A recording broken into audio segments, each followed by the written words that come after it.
Well, Auschwitz was liberated in 1945 by the Soviet army. As you can see in the picture behind me, prisoners greeted soldiers who were wearing the Soviet uniform.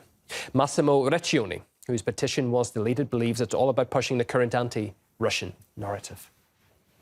We reached out to this platform called Change without writing anything historically incorrect. Indeed, we've corrected what was previously erroneously submitted. For example, that the Auschwitz camp was liberated by Ukrainian soldiers. It doesn't make historical sense because Ukraine was in the Soviet Union and all Ukrainian soldiers were in the Russian army. Nothing happened for 20 or 24 hours, and then it was removed. We asked for clarification. We were told that this violates the standards, the rules of Change. We asked what the rules were, but of course there was no answer. So, as often happens, you simply do not think in accordance with the mindset of the contingent that unfortunately dominates today. There's a version about bad Russia attacking Ukraine. Therefore, any version that calls this theory into question is also considered bad.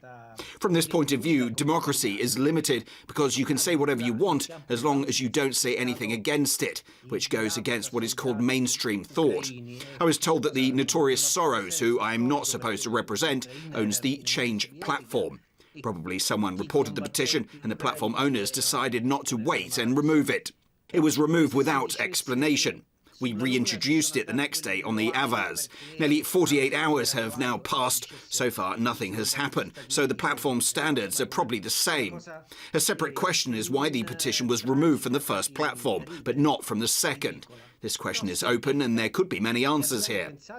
Such discourse has led to the cancellation of much historical data.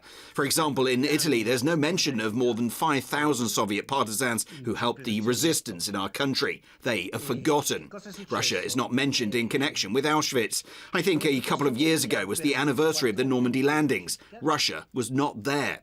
I believe that the distortion of these facts is not dangerous for the future. This is dangerous for the present, because it already exists and has for a long time, unfortunately.